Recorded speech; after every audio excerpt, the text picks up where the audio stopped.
So the first question is, tell me a little bit about yourself. I love creating things, whether they be drawings, baked goods, or clothes and accessories, for example. And I would constantly be making things for the people around me.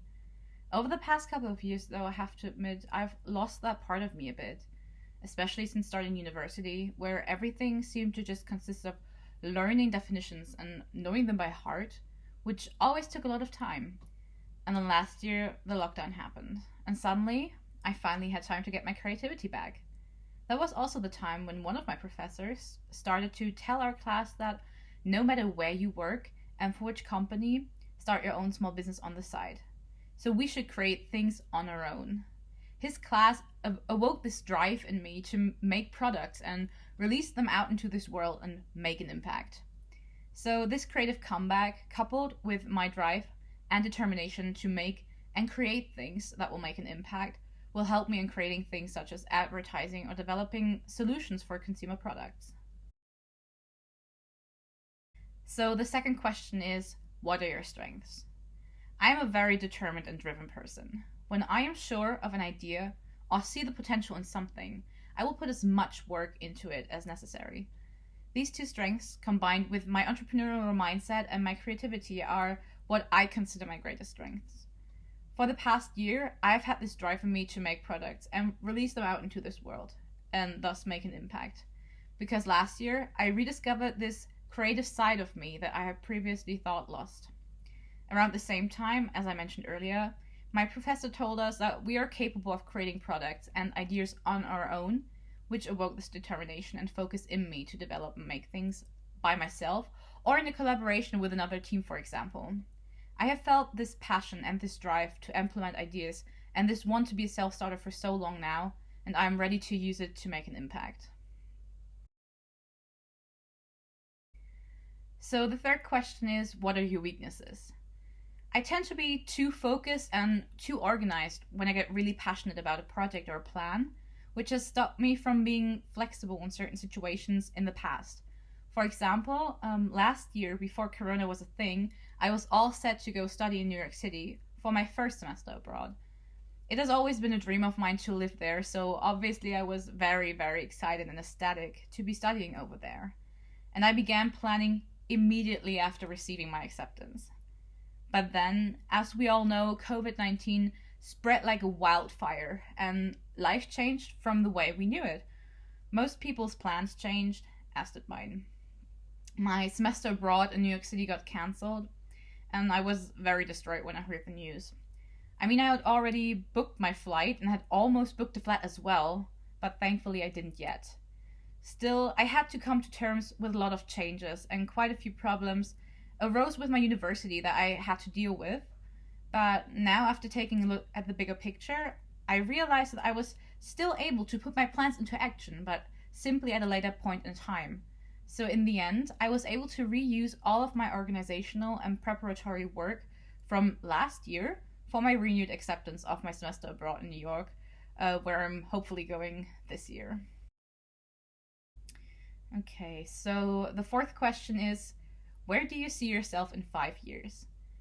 Due to my creative comeback and this drive that came to life thanks to one of my supply chain teachers at my university last year to make products and release them out into this world and through them make an impact, I see myself in a position where I can live out these parts of myself in the future. So in the next 5 years, I want to implement my own ideas in an environment that is always evolving, like the technical industry. And I also want to gain more experience in this industry and become an expert in it. So personally, I can see myself as part of a project management or communication where I can work together in a team, where we are creating solutions that will help people all over the world. I also want to take the lead on a project I'm really passionate about and use the opportunity to prove my abilities and even further my experience and expertise. So the fifth question is, are you good at dealing with change? Of course, in today's dynamic environment, change is inevitable, and especially since last year, most people, including myself, had to deal with many changes. When my semester abroad in New York City got cancelled, I had to deal with a lot of changes in terms of classes, the length of my study program, and many more things. The way I successfully dealt with it was by analyzing the situation and trying to find ways to make the change a smooth transition and adapt. So, when I decided to stay a semester longer at my home university, I checked out courses to take instead of the ones in New York City and got a job to make sure I would use the time that I won thanks to these changes as best as possible. And thus, I adapted quite quickly to the situation and was very successful with it. So even in the ever-changing and developing tech industry, for example, where change obviously happens quite frequently, this proven way to deal with it will always aid me with handling change well. The sixth question is, do you work well under pressure? Throughout the past years, especially in some semesters of my university, I had to work under pressure from time to time, and I have made many decisions under pressure where I always try to come up with the best solution and outcomes. One of the times where I was most under pressure in the past years, though, was at the beginning of the lockdown, when, due to Corona, all of my plans for my remaining semesters of university changed.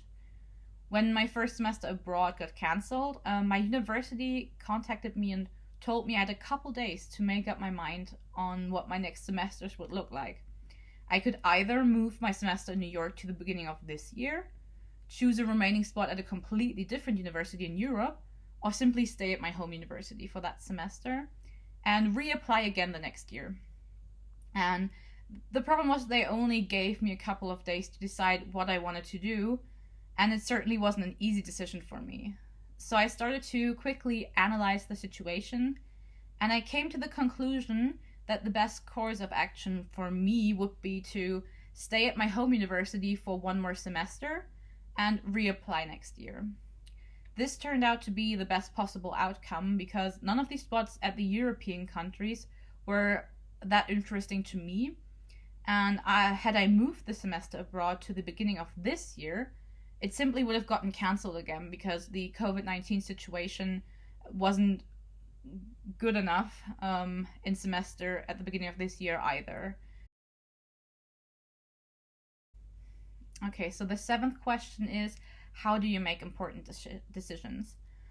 So for me, I like to gather as much information as possible to aid in my decision, but I also consider how much time is available to me. Sometimes a decision needs to be made quickly, so then I look at possible outcomes and the likely results from my decisions and make the best choice with the facts that I have available, like I did last year when I had to decide how to proceed with university.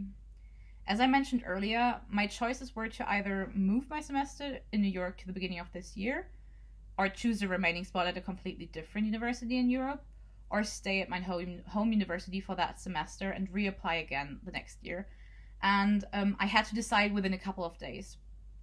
And to make the best choice, I had to take multiple factors into account, like, for example, finances, or the unpredictable corona situation, which obviously was a quite hard factor to take into account because it's ever changing, like always changing, and as well as how the US was handling the pandemic, just to name a couple. Of course, there were more, but those were the biggest ones.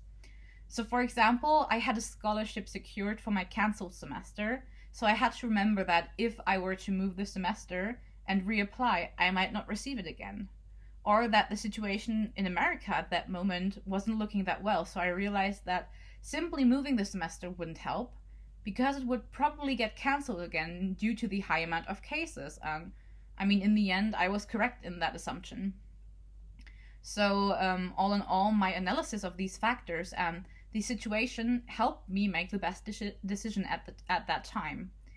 So, when I encounter a challenge that requires me to make a very tough and important decision during an internship, for example, I will use my system that I just explained to make the best choices. So the last question is, why should we hire you? You should hire me as an intern because of my creativity and my drive and determination to make and create things that will make an impact. So last year when the lockdown happened, as I told you before, I managed to get my creativity back, which I had kind of lost the years prior. So when one of my professors started to tell our class that we should create things on our own, like I told you, it awoke this drive in me to make products and release them out into this world to make an impact. I wanted to be successful, I still do, and turn my passion for using my creativity to make things, whether they be products or advertising solutions, for example. So, this creative comeback, coupled with my independence and my want to turn my ideas into a reality in this ever changing and challenging environment, makes me a good candidate for the internship. And I'm looking forward to proving my abilities and using the opportunities provided to develop personally and furthering my expertise.